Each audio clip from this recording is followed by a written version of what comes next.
Good evening, everyone. Welcome to Conference 0.7 on emerging financial issues in incorporation of startups. Am I audible, Riddhi? Yeah, you are audible, Shravan. Awesome.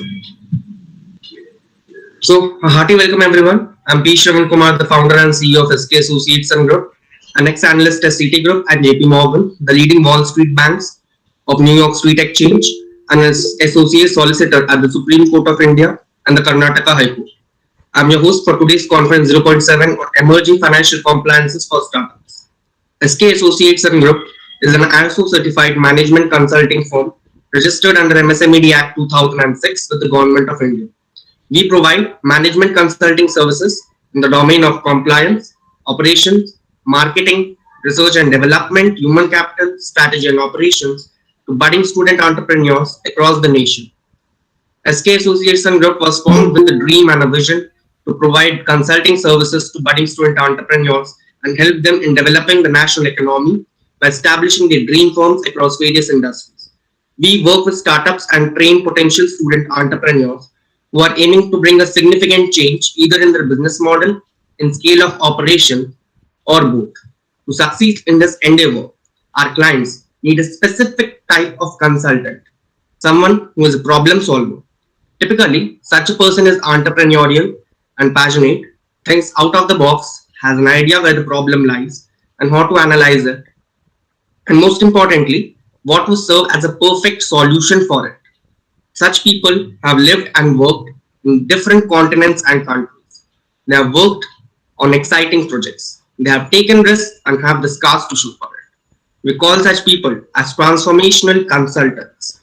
We have worked over the last 13 years to build a network of such people, reaching out to them across universities, across industries, and across the gamut of functional roles. Time and again, we have seen magic happen when we find the perfect solutions for our clients. And this is what drives us and keeps us motivated each day. We are passionate and excited about the impact such individuals can have in building the next generation of iconic organizations in the corporate sector. Our mission is to mentor 3 lakh students across India by 2026 by providing them with consulting services in strategy and operations, human capital, compliance and legal advisory, research and development, taxation, marketing, and help them in establishing their ventures by investing 20 crores USD in their startups over the next 5 years. We also aim to provide 50,000 employment opportunities to various lecturers across the nation by providing them with multiple volunteering and freelancing chances. We strongly believe that strategic alliance and collaboration shall help us achieve our vision in working for the cause of global economic growth. Our executive management and operations divisions are always dedicated on working towards entrepreneurship development and community impact. The concentration on the point, students are the upcoming future generations of our nation and need to be empowered for global economic growth. Introduction.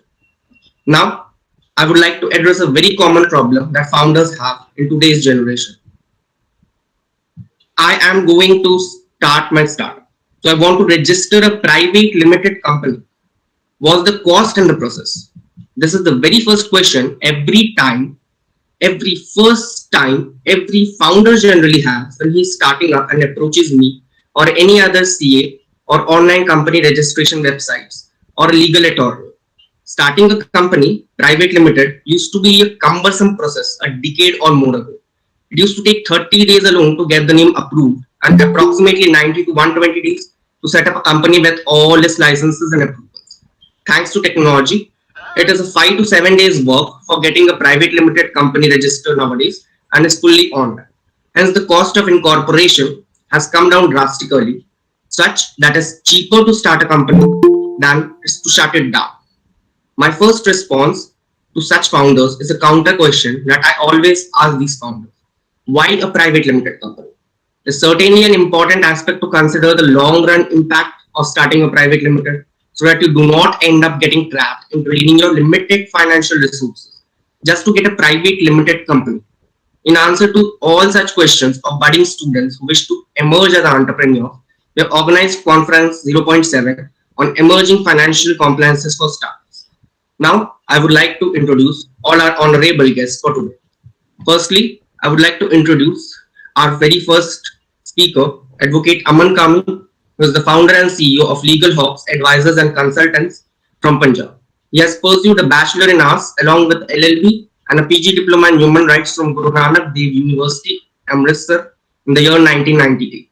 He has also pursued a LLM from Kurukshetra University. Mr. Aman Kami has 2 decades of legal expertise and is in practice since 1998.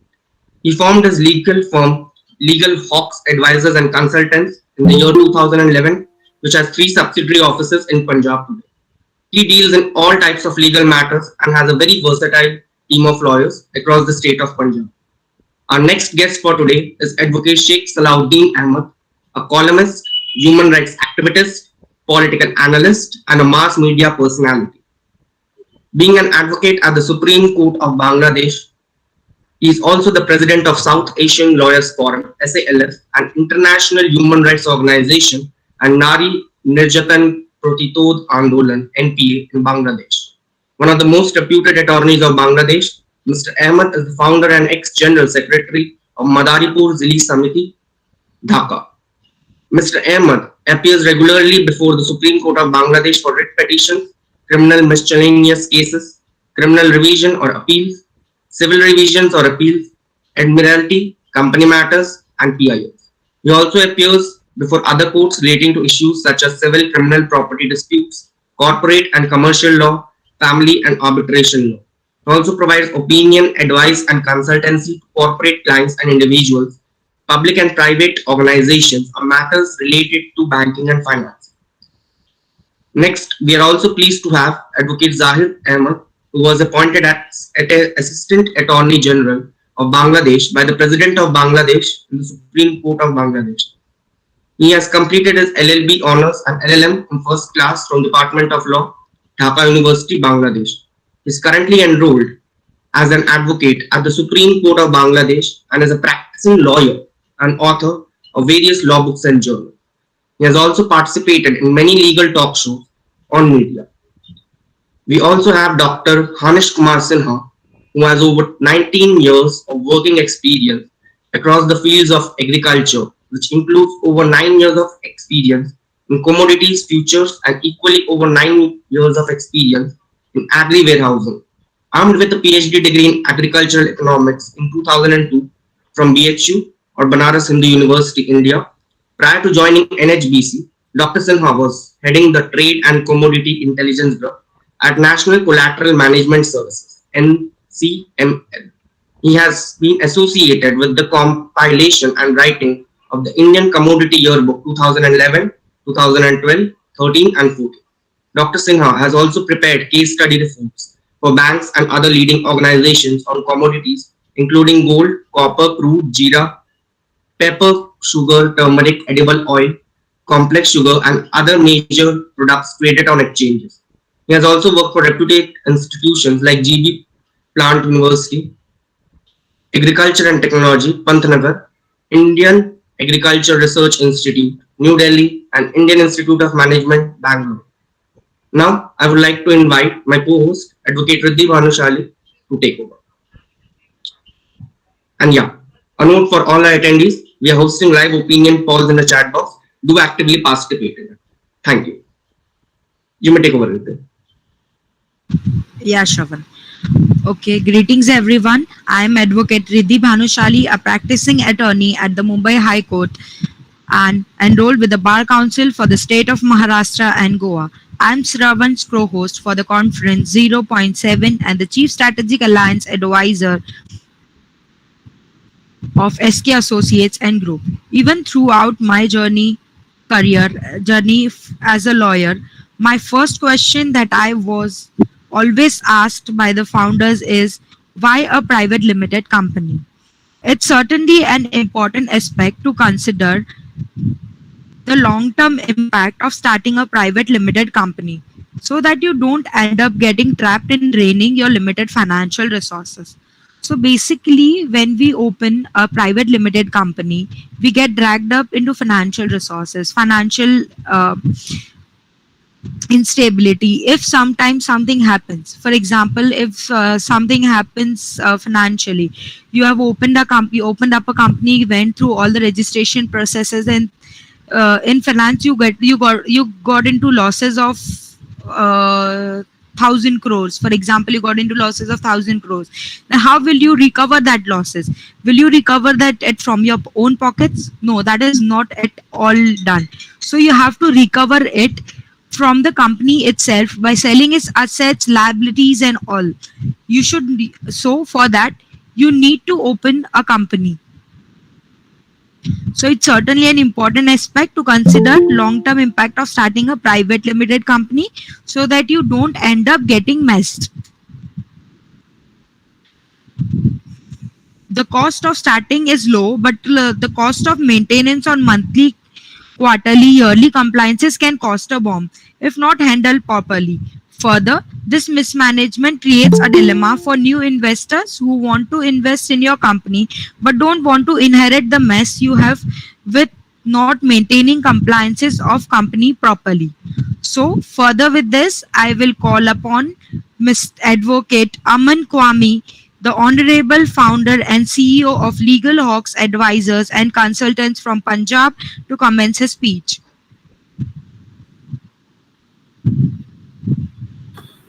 Hi everybody, myself A.S. Qawmi Advocate. I am from Punjab. I will address the conference on behalf of my company and on behalf of Punjab regarding the problems faced by the startups. So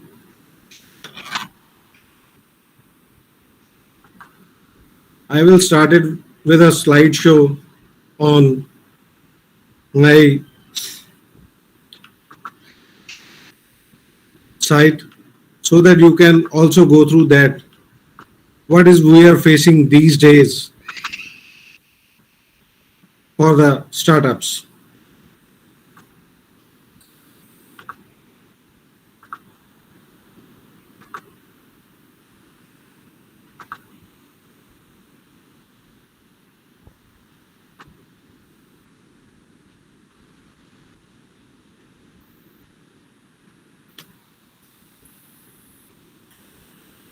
These are emerging financial compliances for startups.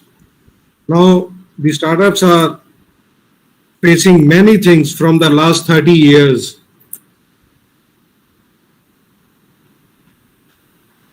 Most of them fail within few years, or I can say 3 or 4 years from the start of their business or setups, because there are many factors which were ignored by these startups. The major one of them is, however, are cash flows issues and lack of structuring, maybe in the terms of an entity, related parties, or transaction globally and cross-border. Managing tax and legal Pardon, compliances. sir. Will you please switch on your camera? Then I have to stop my sharing. Sir, without with screen That's okay, sharing, Mr. you Kanu. can. You may proceed. Let's go this way only. I can say that this will be much better thing, I can say. Okay, sir, no problem, no issues. Now, the major one I have already stated that the major one is the flow of cash to the startups and the MSMEs. Their structuring at the time of the MSMEs and the startups, that is the main problem, that they never think about the structuring of their companies. Second one is managing tax and legal compliances, and particularly important is these have a direct financial bearing on businesses. In these days of the new normal with the ever-changing laws, this has assumed further importance. Startups and MSMEs needed a professional tax and legal advisors for their business.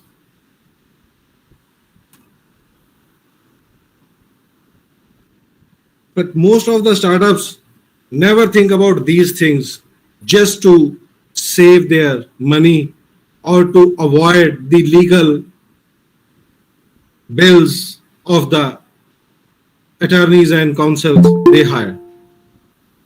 Now, what are the main things which are to be done for this is effective planning of tax and legal compliances.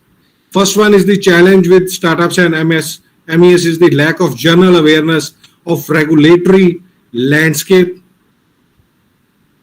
which they always miss. Also, compliances are generally not considered as a part of core business process because their main concentration is on their business, not on the other things. Second one is the availing of good professional advisors or to pay cost to them, which I have earlier in my address said to you, all of you, that these startups always run from the things that we have to pay to the councils for this.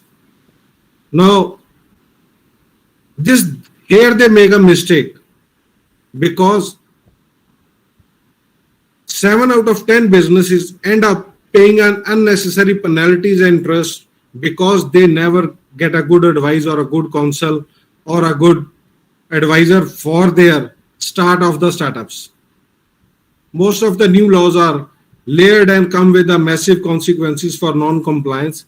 In some cases, these non-compliances may even lead to shutting down of business and prosecution of the directors. We often see number of cases in India and abroad that a new business venture starts, but it fails within few years because non-planning of all these factors. Companies with global transaction are even more vulnerable since staying on top of national and international laws is a Herculean task because they never know about the laws which they have to follow during their course of business. This is one of the biggest setback to all these startups because if they will not comply with the law laid down by the land of law, they will not get anything. Rather, they will put themselves in number of problems. Getting proper counsel on these issues can save many things to them, but the people fail to do so. Now, how we can do ease of doing business for these startups?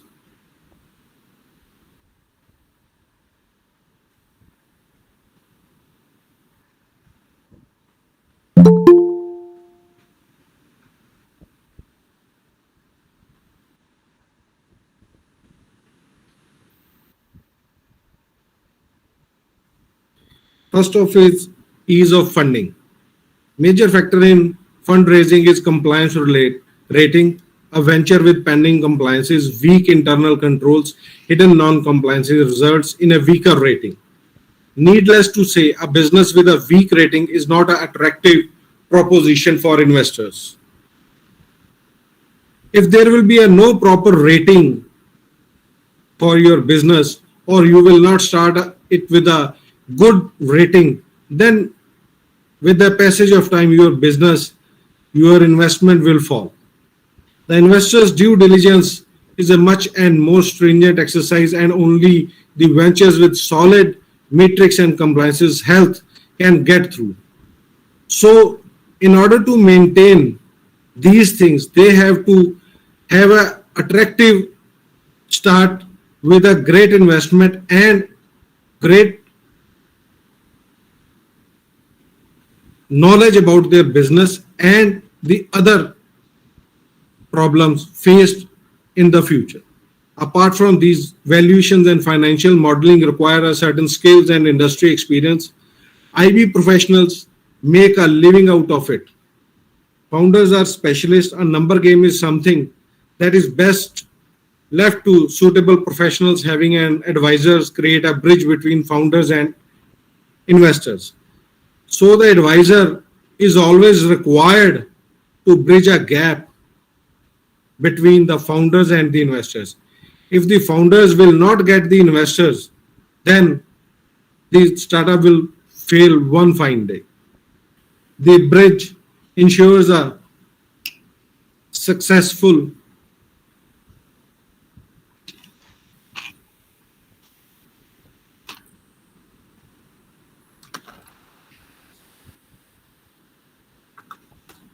consummation of founder-investor relationship. Sorry for the interruption because I have some throat problem. So this bridge ensures a successful consummation of the founders-investor relationship. So this is the basic foundation that there should be a sound founder-investor relationship. Second one is the structuring of entity. In the initial stages of starting a business, most founders are not structured. The concept of shareholding, founders' agreement, vesting and exit clauses, etc., are alien to them. They never think about these things. Sometimes, even before starting the business, the founders are not clear on their objectives. Consequently, they end up starting with the wrong type of entity and structuring because they never planned about the structuring of the business properly with a proper advice and a proper consultation. Around 7% of the deals that we closed had some or the other kind of structuring issues. This is where an advisor comes to in. So advisors are always helpful for these startups. But people always avoid just to make sure that they should not spend more money on these things. A global tax and legal advisor is likely to help startups in arriving at a proper structure, correcting and revamping structuring, and also global expansion. That the advisors you hire is always give you a proper breakthrough to your business, to how to start it up and to make it on the top of your field. But people always avoid this thing. Now the other thing is to protect the intellectual property rights. If your business is a product, service or technology, then intellectual property protection is crucial. Failing to do this may result in infringement of intellectual property with no legal remedy. It is best for the interest of investors and founders to ensure that intellectual property is protected. But most of the startups fail to come for this thing or to see about these intellectual property rights. That's why they fail in their starting years.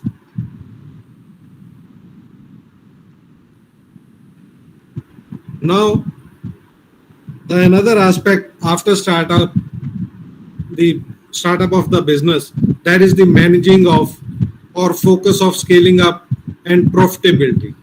That is also to be seen by the advisors who can give them better advice for their profits and scaling up their business. Managing a growing business is like fighting a battle on all the fronts, managing cash flow, nurturing human capital, managing the tax and legal compliances, all these while ensuring profitability and managing investors, stakeholders, relations. The founding teams often struggle to meet these ends because they never think about this thing that if they will nurture their business and their capital, then all the things will be come to a cycle of business, but they always fail to do so. This is again where a professional advisor can help by taking accountability for major functions like compliances, investors relation, etc. They leave the founders free to concentrate on their business, to scale up their products, improve their economics, and to seek profitability in their business. But lack of advisors' advice is always fatal for startups.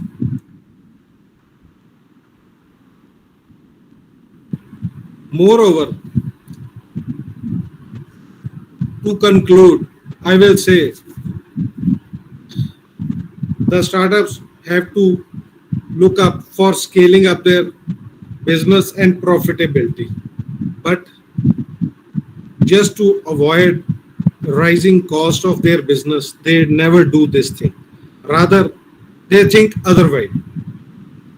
They avoid such expenses and then fall in the trap of wrong persons, or I can say in the law, which make the startups a zero in few years. We will say that in the need for a professional tax and legal advisor has always been there. What startups need to focus on is finding the right partner.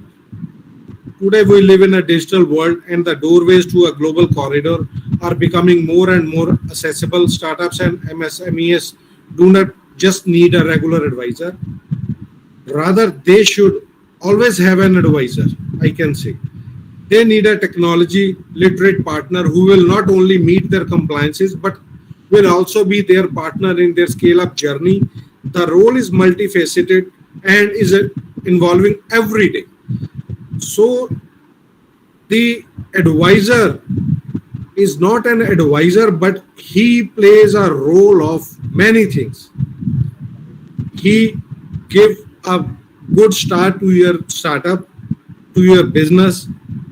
He scale up your productions, scale up your business, and also bring profits to your startups or the business you have started. Now, ensuring that they have the right partner along is going to determine the success.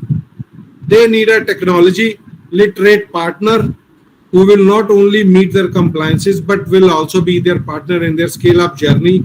The role is multifaceted and is evolving every day. Ensuring that they have the right partner along is going to determine their success. Now, a good advisor, a good counsel, or a good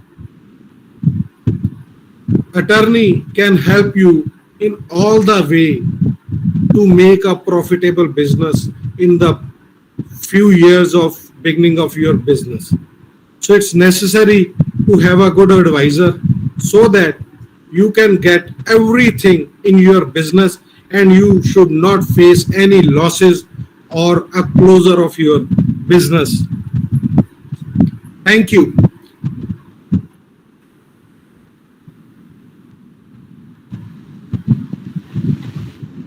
I would like to thank Advocate Aman Kwame for his amazing speech, which enthralled the heart of our audience. Now, I would like to invite Advocate Sheikh Salahuddin Ahmed, the Honorable President of SALF, South Asian Lawyers Forum, and a senior advocate at the Supreme Court of Bangladesh, to commence his speech.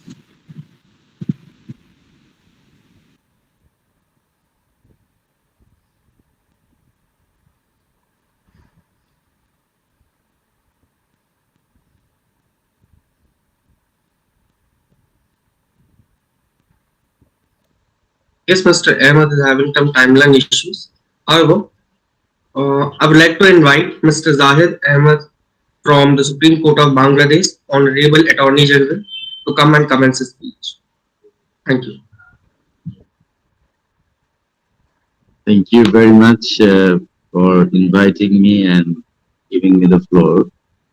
And I'm a little bit frustrated attending this online conference for financial compliances for startups. The first rules of any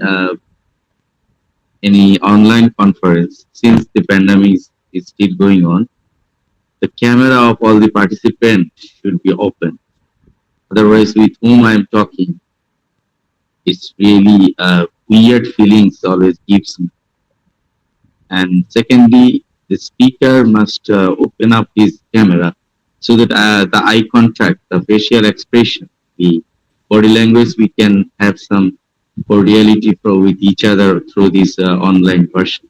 But all this makes me very saddened.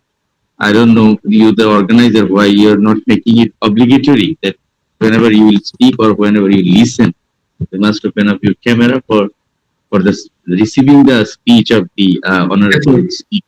Yes. I would like to request all the participants and attendees to switch on their video cams. Kirti, Sushil, Saksham, Sonali, Siddhi, everyone. So if you have a problem to open up your face, why you have come to join with the seminar where some distinguished speaker will speak up, with whom he will speak. It's really weird. Anyway, thank you very much once again for inviting me. And let me introduce myself. This is Mr.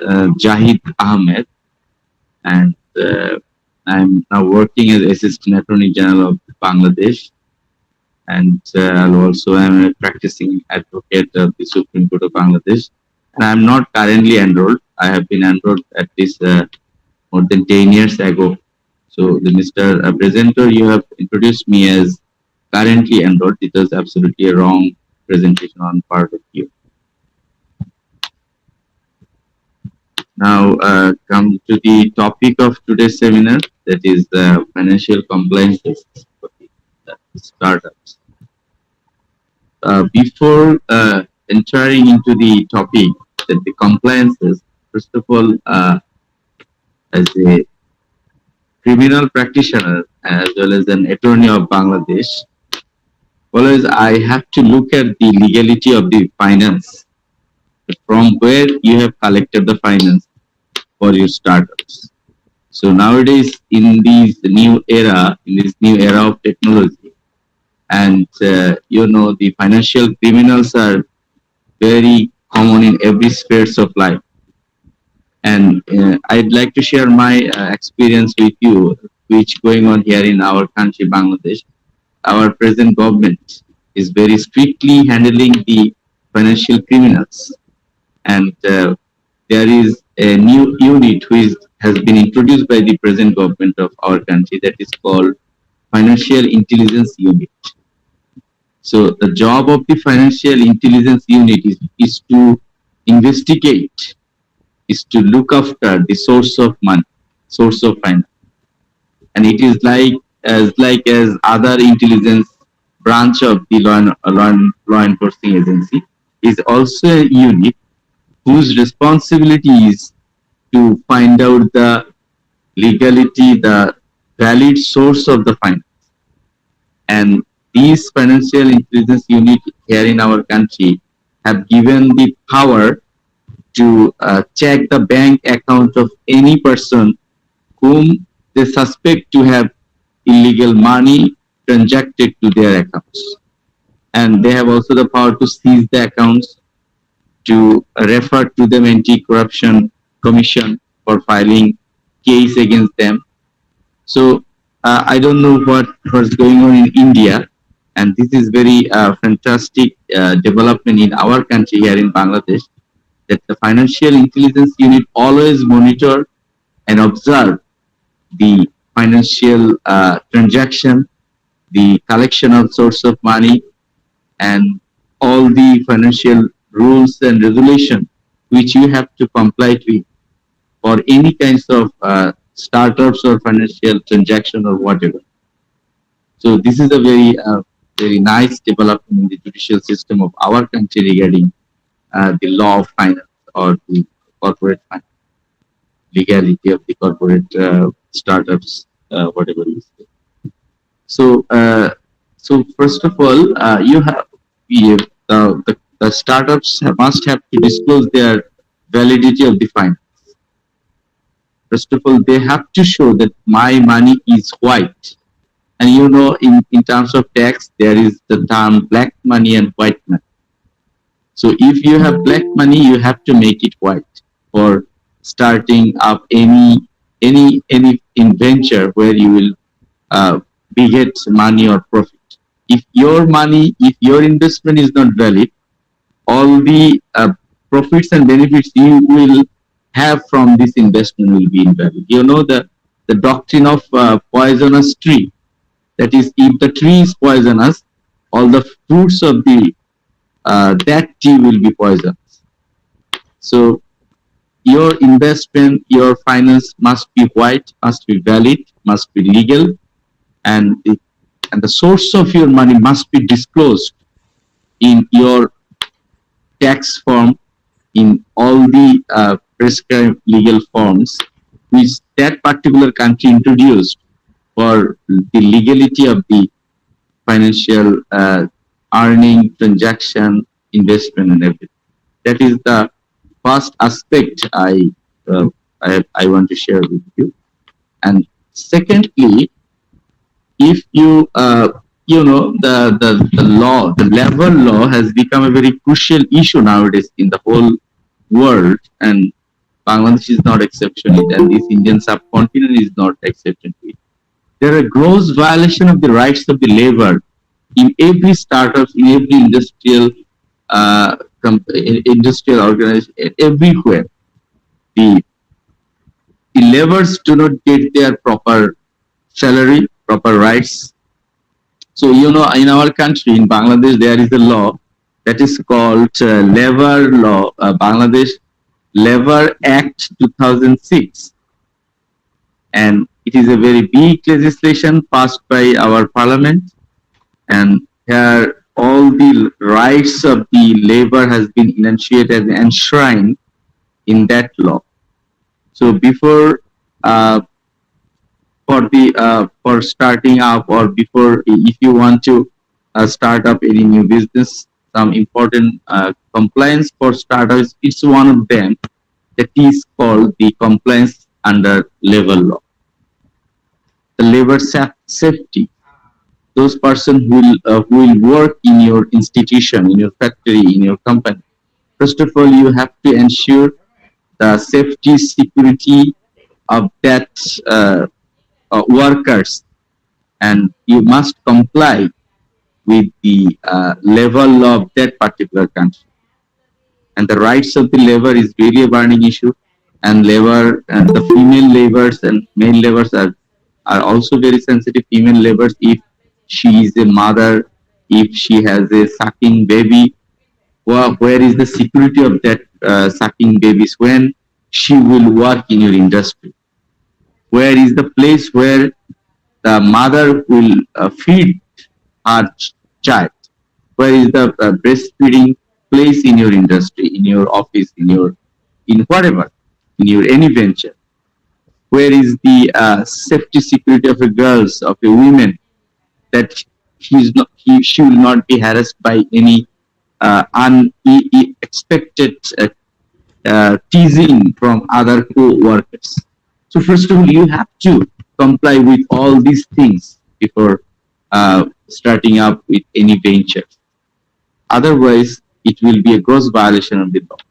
And as an investor, as a owner of an industry, you are bound to ensure that environment where every workers, every person will have their labor, will have their rights met up by you, and you as a business-oriented employer, you have to comply with this level. Secondly, before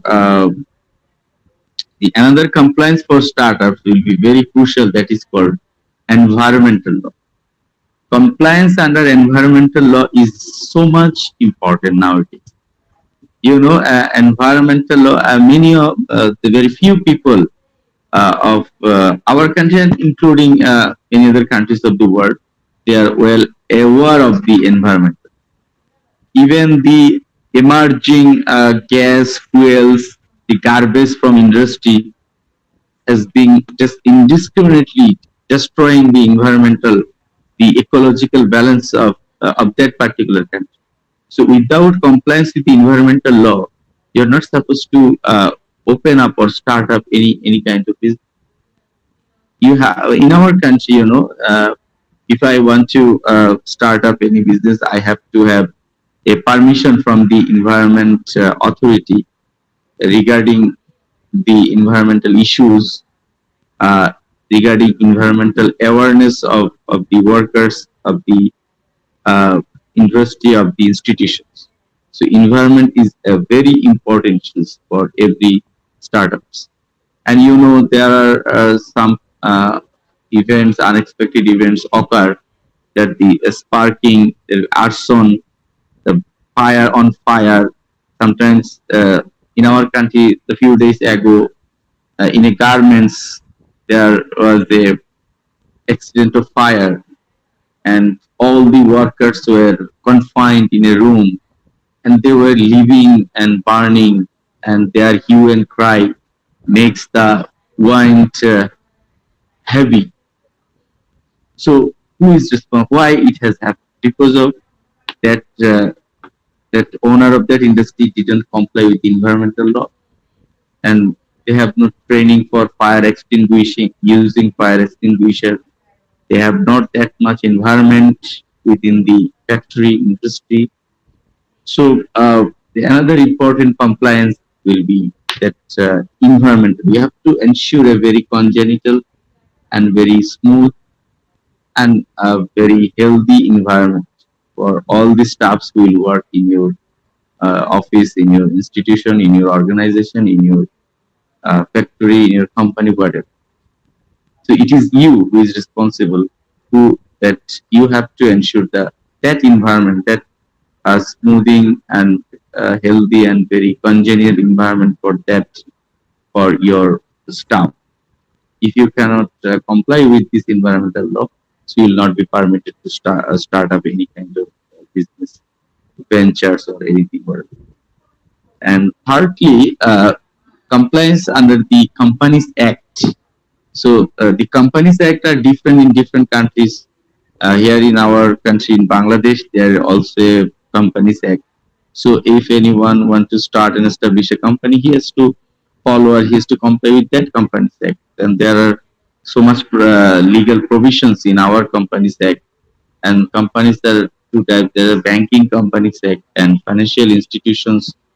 So it will be governed by the legislation, by the particular legislation of that particular country, and that legislation must be passed by the parliament of that particular country, considering the facts and circumstances prevailing of that country regarding company. So compliance with the Companies Act is another important thing for startups. And last but not least, that is called income tax matter. The compliance under income tax, the taxation, the VAT. There are some another term which is used in our country in Bangladesh, that is VAT, and the explanation of the VAT is value added tax. So income tax, value added tax. So you have to keep your tax audit, everything very transparent, and you have to pay tax to the government. So you have to know the Income Tax Act prevailing in your country. And if you want to evade tax, that will be very suicidal for any startup. You have to comply with the income tax laws of that particular country. And another thing I've shared that in our constitution, in the constitution of every country, there are written the human rights, fundamental rights of the citizens of that country. So any workers or labor or any other persons who works under someone, they are also citizen of that country. So the compliance with the constitutional law of that particular country is also very important, because constitution is the mother of all laws, and it is called grand norms. So the rights which has been written down in the constitution. So whatever you do, you have to comply with the constitutional law, with the constitutional provision of that particular country. Without complying with the constitution, you will never be able to do anything. Any startup is anything you will never be allowed to establish under your disposal.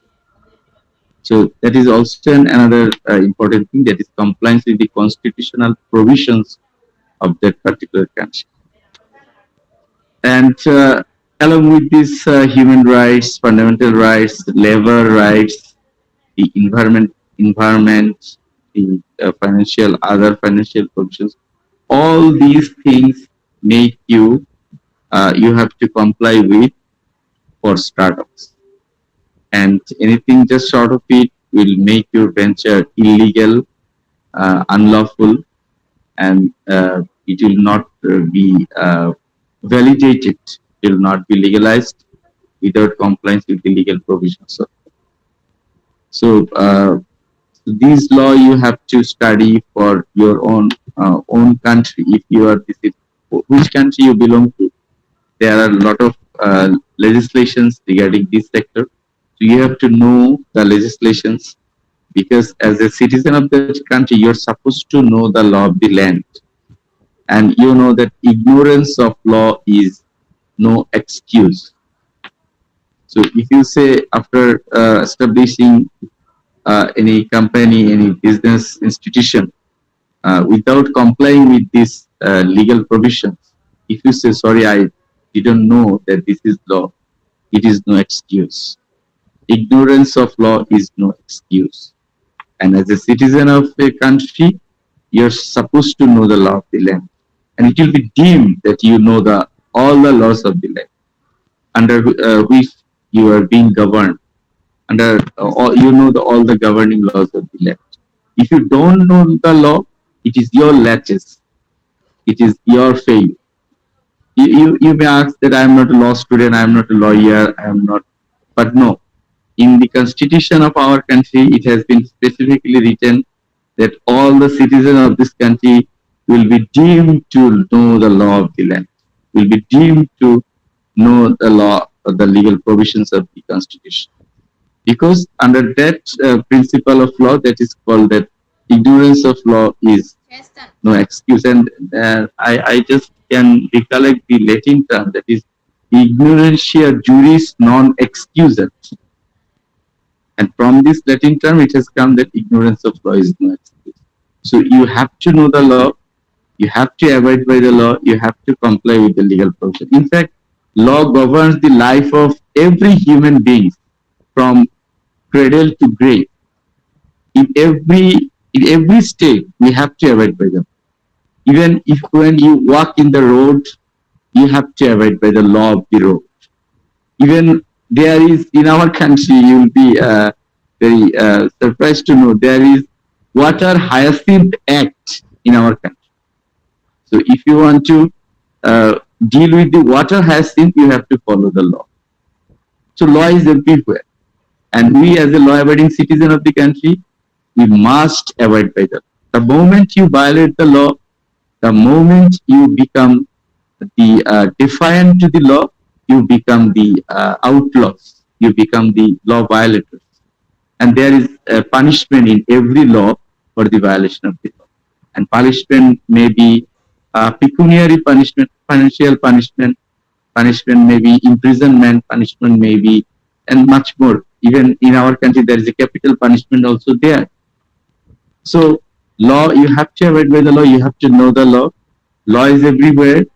Law governs the life from cradle to grave. Even there is a funny thing that even after death, law is there. How?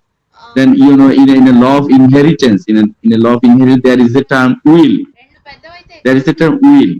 So will becomes effective after death. So even from the grave, you are controlling the life of the person, of the living person, because by your will, the will which you have will keep, and you will die, and after death, that will be effective, and from grave you are controlling the life and the portion of land of the living person. So from that sense, we can say even law is there after death. So law governs the life of human from cradle to grave, even after death. So law is there. You have to know that there is no alternative of any. There is no alternative. You have to know the law. You have to know the law for the purpose whatever you will do. You have to be a law-abiding citizen of your country. So if you violate law, you have to face punishment. And once you face punishment, the punishment will visit you recurrently and more. And that's all on my part. If you have any questions, you can ask. Thanks for patience hearing. Yeah, I would like to thank Advocate Zahid Ahmed for his amazing speech, and I would like to request all the audience to ask any queries to our speakers if you have any up till now. Nivedita Prajakta, Pranali Deshmukh, Shubhashri Siddhi. Any doubts?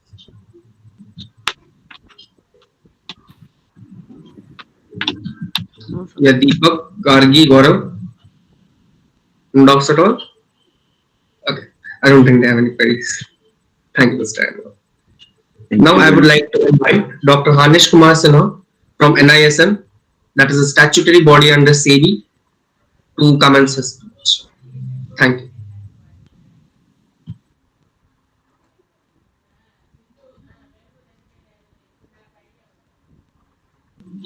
Yeah, am I audible, Dr. Hanish?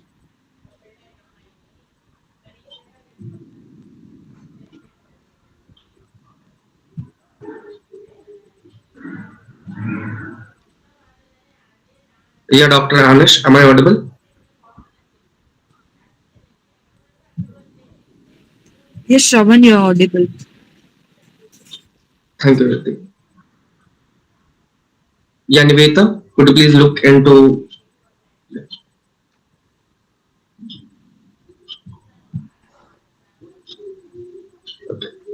So we have an opinion poll as usual.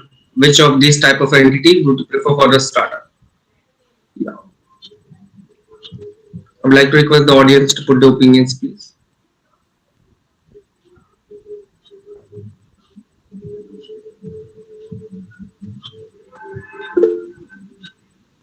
Okay.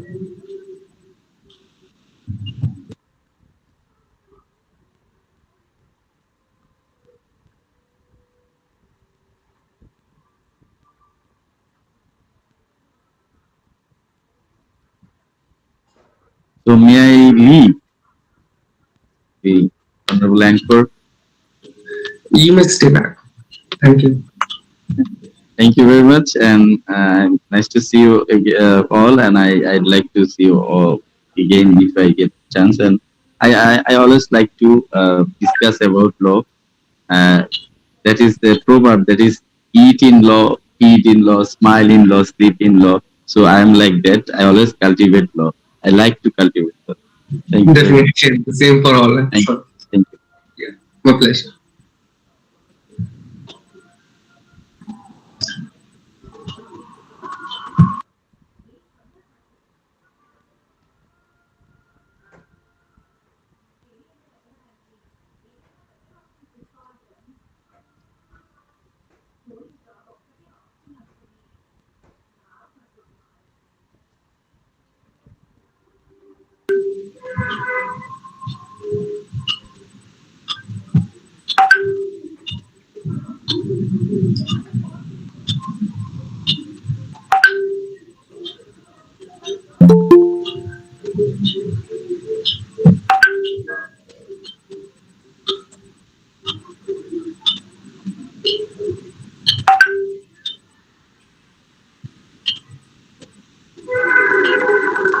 Yeah.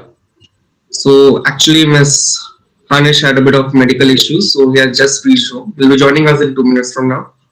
Until then, I would like to request Miss Vaishali Shri to post another opinion poll for our audience.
Shravan, maximum of the answers are A, tax evasion.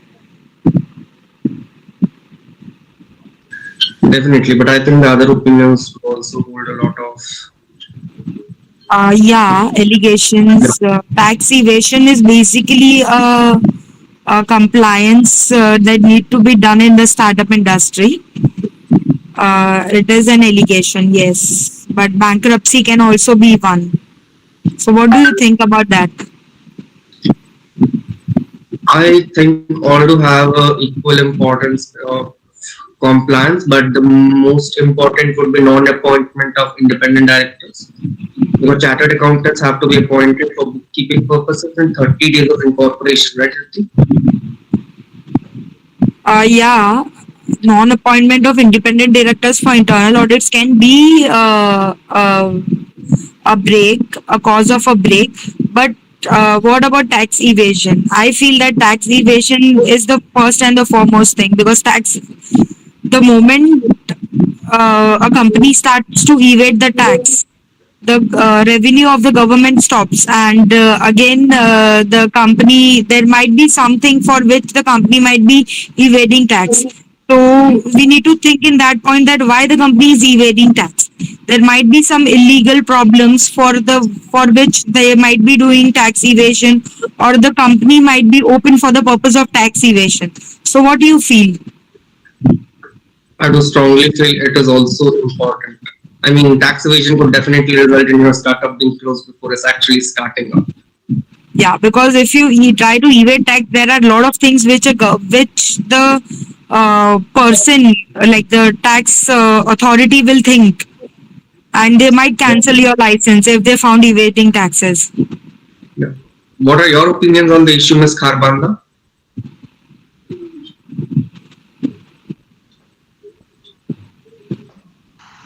In my opinion, I'm only getting a question: which of these modes would you prefer for taking financial debt for your startup? Okay. I'm seeing that question only. So, I don't know about that. It's the previous question actually. Which of these allegations can cause a break of financial compliances in the startup industry? Tax evasion, bankruptcy, defamation, or non-appointment of independent directors for internal audits? Could you repeat the question? I got the.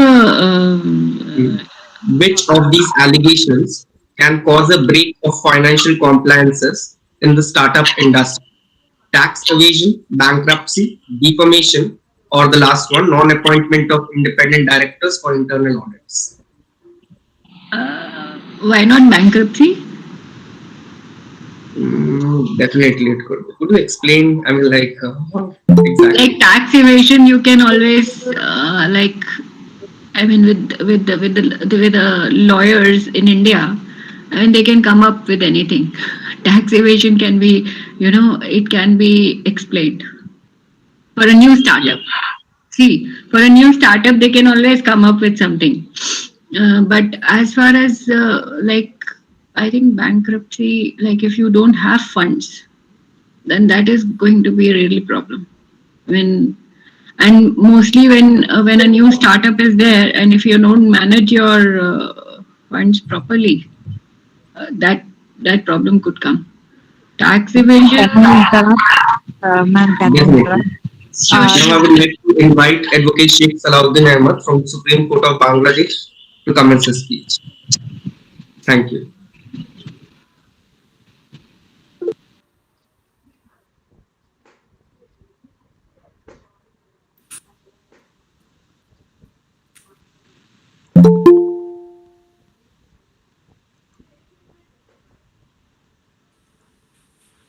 Hello.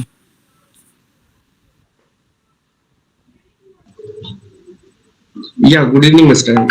You're audible. Good evening. How are you?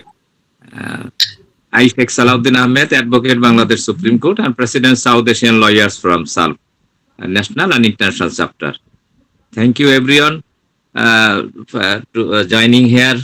Actually, I am working regarding human rights, international and international chapter and national chapter. SALF is an human rights organization. It's an international human rights organization. Its name South Asian Lawyers Forum, human rights organization. But we are working. We are working. We are working regarding human rights implementation. Bangladesh, also other countries. Now under the SALP International chapter, we have started the work forming committees in different countries and also in Bangladesh under SALP and also national chapter, international chapter. Interested lawyers are requested to provide their name, address bar, membership number, and mobile number also, the messenger or email or WhatsApp. I am also connected another line. That's why I am here too late, and that's why I am really sorry. Thanks everyone to connect here and to invite me here. Have a wonderful day. Thanks everyone. Yes, Shri, thank you for an amazing speech. Now I would like to invite Dr. Hanish Kumar Sinha to comment the speech.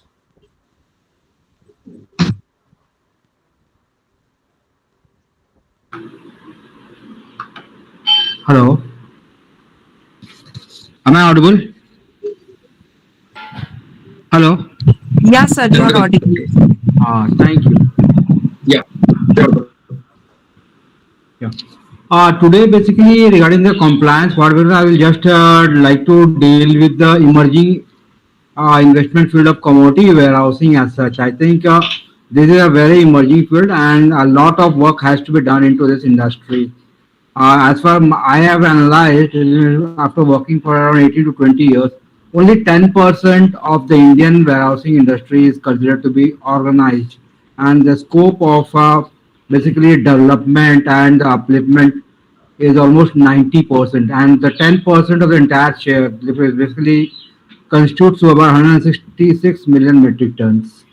So, with the sky as a limit of expansion, there are a lot of startups who are basically coming up into the agri warehousing sector in India, but the level of compliance which is required by all the participants are very much lacking. Currently, since the knowledge of commodity itself is not so widespread in the country, uh, I would like to give it a basic glimpse of how the sector is likely to be expanding in our country.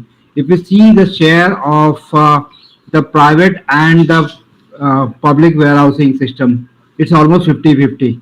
Roughly around 84 million metric tons of capacity is from the private warehousing sector, and roughly 82 million metric tons is from the government sector. So we can see the current share is of 50-50. But since the capacity of expansion from the government side is very much limited, there has been a lot of thrust given to the private players to participate into this industry. But in some cases, the foreign participants are also being allowed into warehouse, basically development of and the construction of different warehousing structures. Specifically, if you go in for the silos warehousing, this is a very much a newer concept in the developing countries, specifically in India. The potential of this silos development is very much on the higher side, and currently we are hardly having around 35 million metric tons of capacity. So with the production of roughly around 310 million metric tons at a current date and expectations of around 350 million metric tons of food grain production by coming 2030, I think the scope of enhancement of the silos development is on very much higher side. Overall, if you see the growth of the warehousing sector is expected to grow, at least the demand is expected to grow by over 14% in the next 5 years. So we can see a lot of startups being coming up into the warehousing sector, be it market linkages or directly procuring it to the farmers and then storing it to the warehouse, and then the entire setup will go accordingly. But going forward, if you see the compliance part, I think a lot of things has to be done on the compliance part. Basically, once the person starts basically going up into the compliance sections. Am I audible right now? Hello. Yeah. Thank you. Basically, I was just talking about the compliance part. Basically, if you see, a lot of regulatory bodies have come up in into these sectors. Basically, the law and the major compliance section is been seen in the warehousing sector by the WDRA, which is the Warehouse Development Regulatory Acts, and with this, the warehouse service provider companies, or the WSP, basically we call it as the warehouse service providing companies.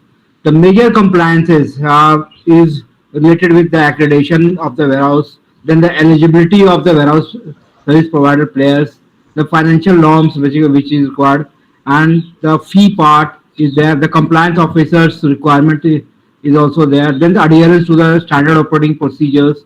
Then accreditation of the assayers. Assayers means basically who does the quality testing for this. That also has to be regulated on the part. So a lot of regulation has to be done once we think of a development of the warehousing sector. Now I would like to just give you a hint of how the things are being going up in the compliance part. Basically, if you see the accreditation of the warehousing partners, a lot of small startups in the warehousing sector have come up, but almost 60 to 70% of them are very much not meeting up to the criteria of the risk management committee of the board of exchanges. So because they are lacking in some or the other facilities, either their size of the warehouse is not so economical and feasible so that they can go for economic, or they don't have the capital requirement basically which can sustain their business for the long run. Now, going forward, if you see, there are a lot of financial norms attached to the WSP to be very much successful. If you see the paid up capital, normally for a big or a corporate to enter into the market, there is a requirement of around 10 crore if they are dealing with one commodity, and there is a normal paid up capital requirement of around 25 crores if they want to deal in one or more commodities. Suppose they are basically shifting into the agriculture and the metal sector section, and then the compliance requirement is slightly on the higher side. If you want to do the warehousing on metal as well as agriculture, then the total paid up capital requirement will be roughly around 50,000 crores, 50 crores, and the minimum security in this case would be around 50 lakhs. So a lot of security requirement is there, because one has to ensure that the government on the other part, basically the regulator has to ensure that none of the participants who are coming into the market at any given point of time basically move out of the business without informing, and then leading to the losses to the farmers who are basically depositing their goods into the warehouses. So apart from this, the role of the compliance officer in this case is very much crucial. The relevant acts, rules, regulations, notifications, and instructions given both by the exchanges as well as from the government side has to be implemented word by word. Sometimes if the compliance officer's role is on a slightly negative side, then the entire business could not sustain itself for a very long period of time.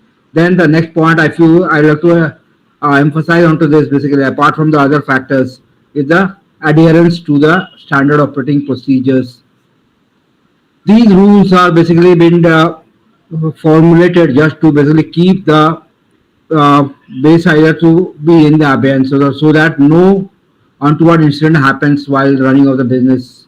Then the role of the grievance redressal process is also there. The last part I would like to adhere that suppose once a person is going to start up a business of a warehousing in agriculture sector, basically in that case, consistent monitoring of the entire operation process has to be done. The monitoring basically should be helped by the regular inspections, audits of the warehouse. The audits can be of both ways. It could be a periodic audit as well as a surprise audit, so that at no given point of time the warehouse operation service provider as well as the exchange are basically taken for a ride in this kind of business. Overall, if you see, a lot of compliances are required regarding the financial compliance. The set of rules set by the SEBI, basically right now, since SEBI is the governing body regarding the agriculture commodity trade in this case, or regard to the metal cover trade. So all the guidelines which are being formulated by SEBI has to be followed word by word.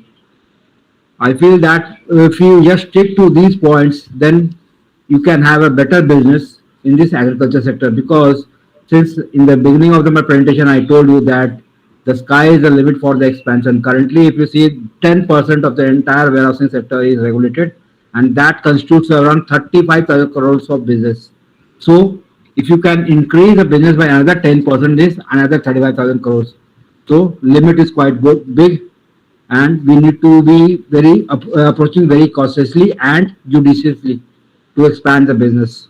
So every player, either whether it is from India or from world, they are very much welcome to basically invest into the warehousing sector for the commodities, but with a word of caution, so that there should be a perfect planning for moving ahead with the businesses. With this, I would like to basically stop my presentation, and if there is any question, I will be very much happy to answer these questions. Thank you, Dr. Sinha, for an amazing speech. Thank I you. would like to request the attendees to address any questions if they have any. Shaheen, Sajida, Gargi, Gaurav, Hina. Any questions?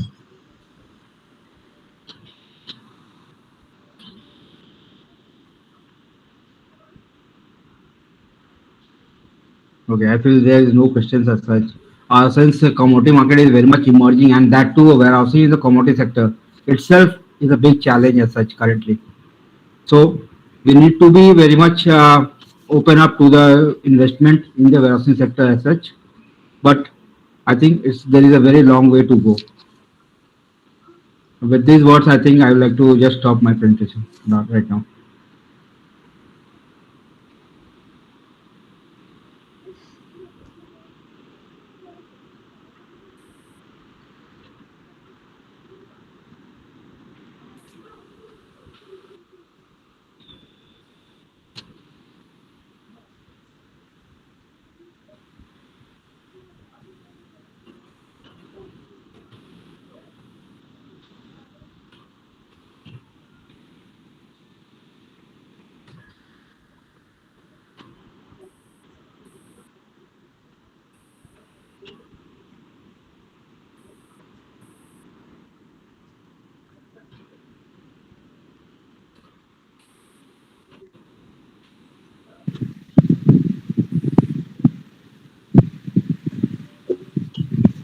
Yeah. Further, Am I I audible? would like to thank. Further, I would like to thank Advocate. Yeah, Shravan, you are audible. Okay. Shravan, you can Okay. carry. Thank Dr. Yeah. Thank Dr. Sinha for his amazing speech. And I would also Thank like you. to thank all the audience for staying with us patiently throughout the year. And yeah, we'll start again this event tomorrow at the same time.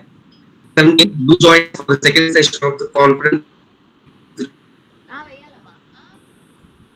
Thank you.